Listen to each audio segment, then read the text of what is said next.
Hello, this is Top Preps Sports Interviews by Sunil Sunder Raj. Tonight, I'm happy to be speaking with Joshua Kilian, a student at Maritzburg Christian School in Pietermaritzburg, South Africa, and a center and guard on the basketball team. Once again, Joshua, thank you so much for taking time out to speak with me. Thank you for It's having great me. to, yeah, same here. Great to discuss about your basketball career. Can you just sum up, playing basketball again for Maritzburg Christian School? I've played there for 4 years since I was in grade 8. So when I joined the school, I started playing in the first team. We've Okay. competed in like multiple tournaments. Like we didn't really do great in the beginning, but then as like we all developed, we got better. We started winning tournaments, everything like that. hmm Hey, just talk about the level of competition in terms of playing Um, the games here, so Joshua. I've competed like out of school. So like in school, like competition is not really that high Okay. because South Africa is not like a basketball dominant country. So hmm it's not like that competitive, but I have played international level where I competed against teams from USA, Northern Ireland, Cyprus, and Middle East. And that hmm was this year, August. Yeah, that's terrific. Hey, just if you could dive into playing both the center and guard positions, very different, from one another, but the fact that developing your skills, your fundamentals in terms of playing those positions, can you describe that, Joshua? So I actually only adapted to guard because my head coach played guard, so he only knew how to coach guard, not really coach center. So that's what kind Okay. of got me into it. With center, I found it a little bit easier because of my height. And in South hmm Africa, no one is actually my height. Like the tallest you get is maybe 6'5", 6'4". Okay. Then there's me. I've played so with center, I prefer center more in games because I'm more used to that right now. But hmm I know like everywhere else, it's different. Like the taller you are, you're in different positions. So like here, if you're just tall, you center. That's it. Yeah. And you don't really move around.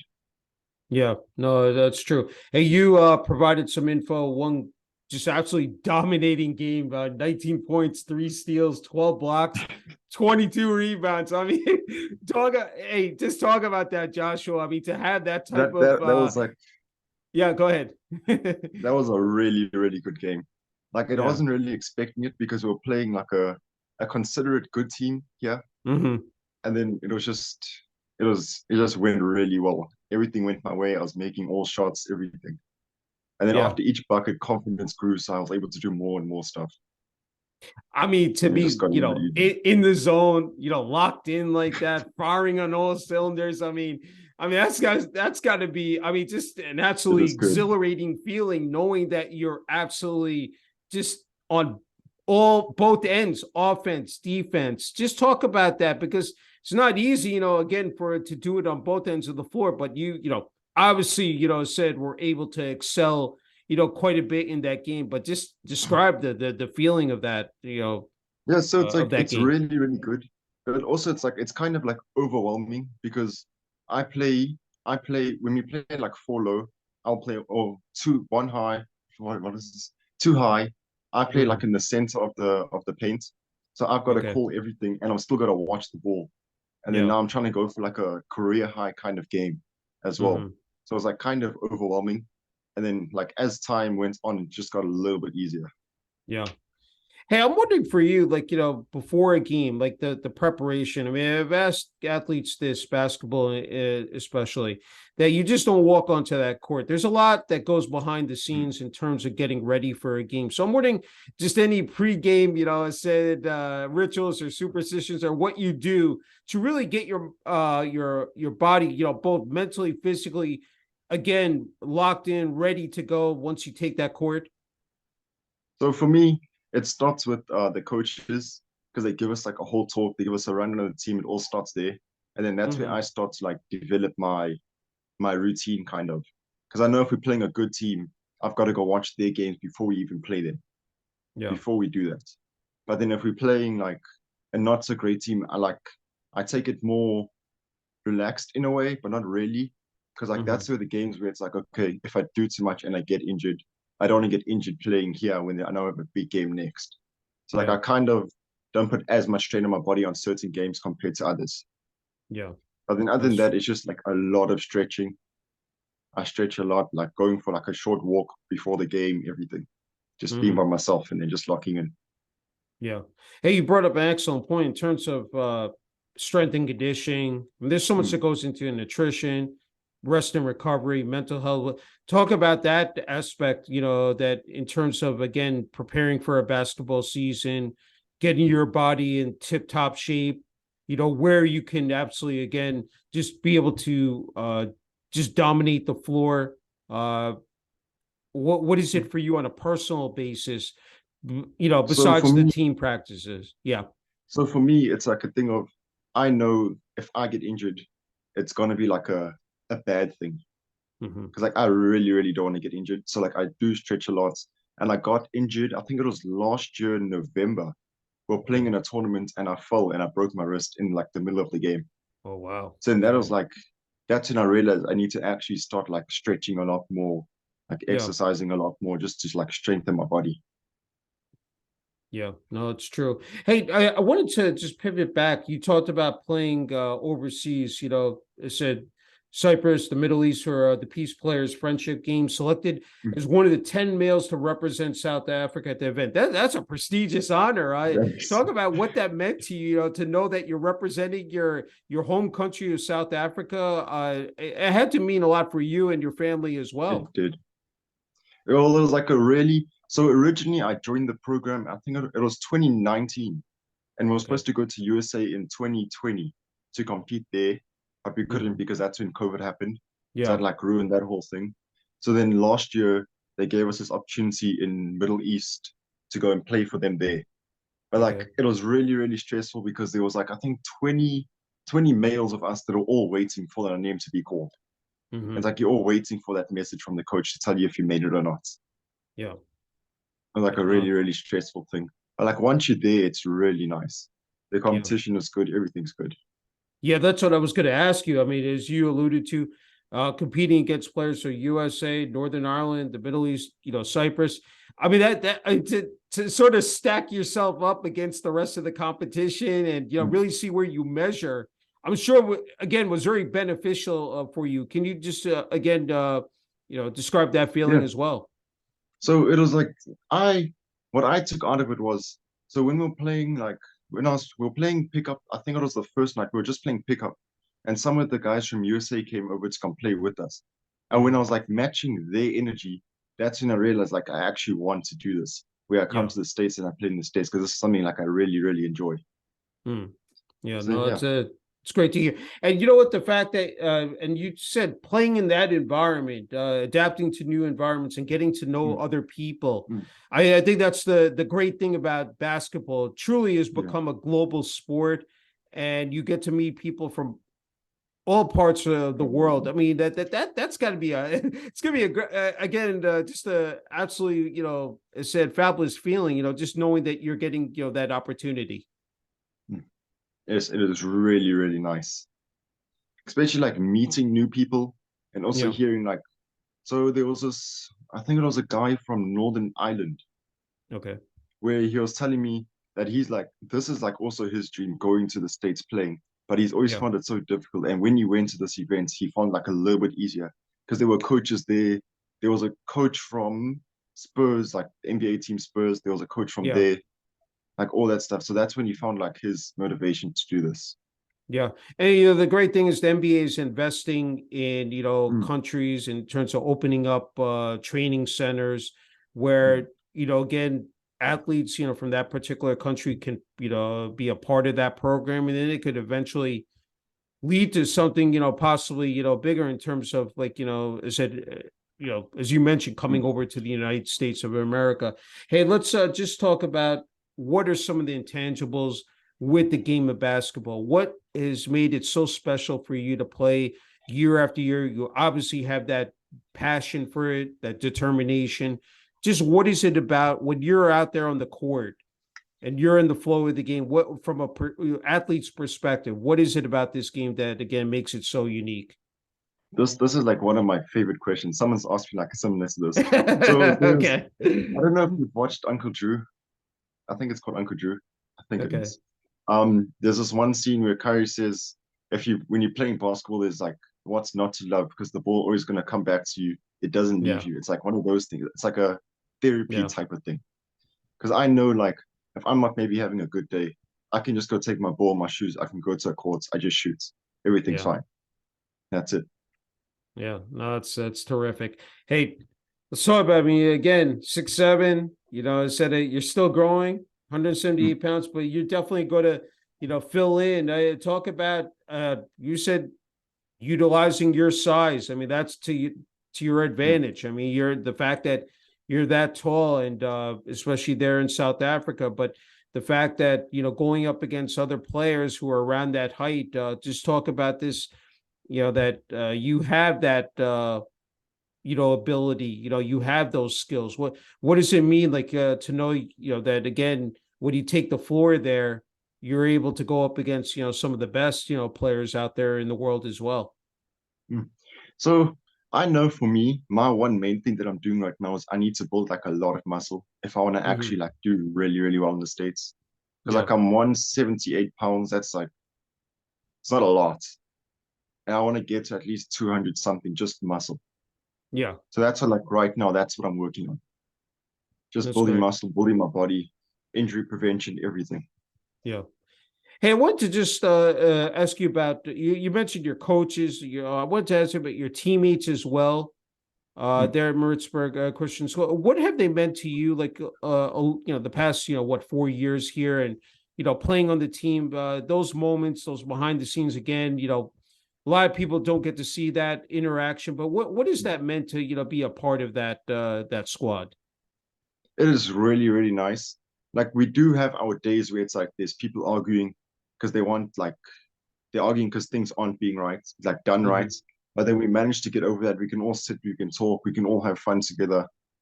And it's not like some of us are, so there's some of them that are like maybe 2, 3 years younger than us because they're Mm-hmm. like just joining, but they already know like the culture type of thing that we have, where it's Yeah. before games, we're all sitting together, we're talking. After the game, we're sitting together, we're talking, we're discussing the problems without coaches, Mm-hmm. just so we can decide what's going wrong, what's going right. Yeah. Okay, have to ask you, watching the NBA, what players in particular that you pay close attention to, and sort of try to take away their tendencies, maybe, and like apply it to your game. So, any nuggets that stand out. I'm wondering, said for you, Joshua. Mm. So for me, first one is Luca because right now Yeah, he is like really, really dominant. He yeah, just came out of nowhere. He's dunking everything. He's doing everything now. Another yeah, person is John Morantz, just because of athleticism, yeah, explosiveness, everything like that. Also, like I like the way Giannis plays because it's not like aggressive, but like the way he moves is just really nice. And yeah, he's able to yeah, get to the basket above the rim, everything. yeah. No, I agree. All world, class and elite players, Mm. especially in the NBA. And yeah, definitely. I have to ask you, of course, we live in a day and age of social media. So, posting highlight videos, training are essential. So I'm just wondering for you, be able to capitalize on that, especially with Twitter. Uh, Mm. Again, I'm sure for you, it's been critical these last couple of years, 4 years, to really, hone in on that. But just talk about for you personally, like, to be able to post those videos and capture the attention again or perspective, coaches out there. Can you talk about that, Mm. Joshua? So when I originally, because like I posted on Instagram first, because I didn't know like this whole process of, oh, you must post on YouTube, post on Twitter. So I only Yeah, joined, started using Twitter to talk to coaches maybe a month ago or 2 months ago. I'm not too sure. yeah, And it's like it's really, really been good. Like I'll get yeah, responses on every video, everything now. yeah. No, it's amazing, like, how lightning fast it is, in terms of the reaction you can generate, again from people. And hey, I was able to pick up on this tweet back on December 16th, and I love this tweet that you posted. It said, "Never forget that all it takes for one coach to believe in you and your abilities. Never forget that, all in caps. It can take you months of emailing coaches, and eventually you will get that one coach that sees your potential. Don't give up. One time, our time as student athletes will come."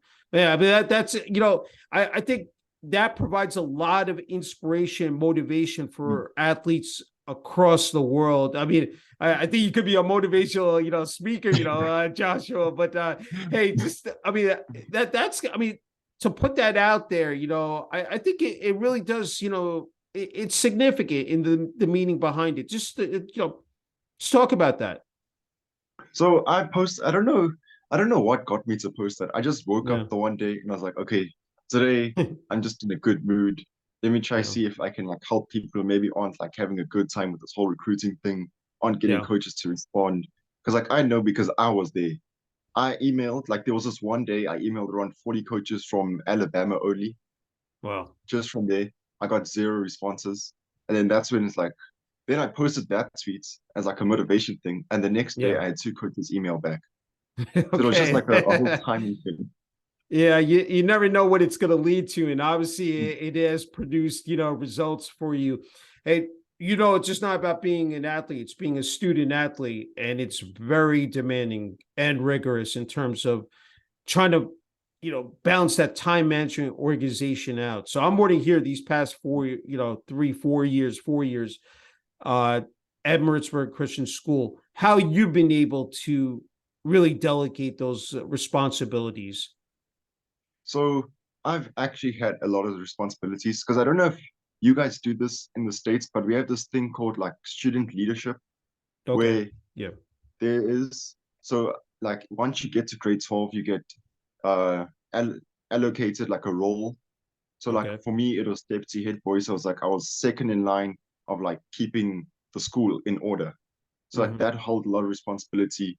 So if there's problems, I've got to go do that. I've got to go do that. I've got to like do a lot, Yeah. like talking to people just to solve things, everything like that. Yeah. Those are real world life skills. I mean, the Mm, fact is that you are becoming an overall person in terms of it just evolving. It's just not about, again, as I, uh, said, just being an athlete, student athlete, and the fact that, you're showing people out there like you're mm, more than that, and the fact that you really can make a difference, and that's I think that it's outstanding because you're in a leadership role, and the yeah. fact that you're again it's a great example for other kids out there, other athletes out there. It's very commendable. Hey, we all need to like de-stress and sort of decompress, and we need to kick back on our hobbies, and you definitely have a bunch of them, spending time with friends, playing video games, working out, Mm. spending time with family, getting ruts on the basketball court, listening to music. So I'm wondering for you that's just again amazing. Just those moments where you're able to really clear your head and Mm. sort of like just sort of get away. I mean, you still are focused on basketball, but those moments with family and friends, what just describe that, Joshua? So like lately, because it's been like Christmas and everything, I've been with Yeah. like family a lot. Also been birthdays. Like my sister's birthday was last week. Yes, last week. Hmm. And then mine was the week before that. So like everything, like all of us were together and I managed to like spend a lot of time with family. Like normally Hmm. that doesn't happen because like my sister doesn't live with us. Like that type of stuff. She moved out. So we're not always together. Yeah. So it was nice to like meet up again and everything. Yeah, that's nice. Big family you have, Joshua. Talk about that. A family of five. It said two sisters. You're the youngest in the family. Talk about how you've been the support that you've received from your family. So from I've your received, parents, from your sisters. What has that meant to you during this journey? like I've really received a lot from my sisters. Like my parents are like kind of skeptical about this whole thing of me Hmm. going to States, like going somewhere else because they want me to play here. Yeah. They don't want me to make like they just want me to work basically. They don't see like a thing with basketball and like Hmm. studying while playing basketball. It's like I haven't really got like a lot of inspiration from them, but I know like deep down they want me to succeed. It's just that they don't think this is the way. Yeah. But with my sisters, it's like they helping me out. They'll maybe see like if there's different schools that are looking for players, they'll help me with that kind of stuff. Yeah. Just to like That's good. like help me find more coaches in schools. Yeah. No, that's again, that's super. Uh, your sisters played basketball, and I'm wondering, Yes. like, to have that, um, you have that cohesiveness, have something in common, really, like with your sisters. talk about that. That had to feel, really, good to, be able to, I'm sure, bounce ideas off, or just be able to, again, just talk about a sport that you guys, truly enjoy playing. So they've played, I think they played until the end of high school, but they Okay. never really saw like a career in it. I don't Hmm. know. I'm not too sure why, but I know they didn't get the height genetics from my parents. So that might Okay. be another one. Because like my one Yeah. sister's, I think like maybe 5'4", 5'5". So she doesn't Okay. have like a lot of height on her. And she never really thought that this was something she could do. Then Hmm. my other sister, she went from basketball to hockey to I think she's playing cricket now. I'm not too sure what she's doing. She plays a lot Okay. of sports. Yeah. That's great. That's great. Hey, I'm wondering when you had that growth spurt. I had to ask you about that. It was it was actually I think it was when I was in grade 10. It was like Okay. December holiday time. I came back and I was like 6'3", 6'4", from being like Okay. maybe 5'10". And then throughout that year I just grew even more.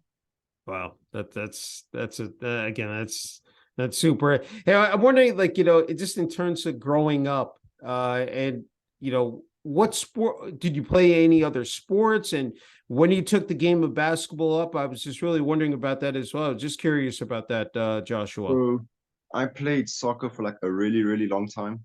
I was like pretty Okay. good at it. And then when I got taller, I thought like this wasn't the sport for me anymore.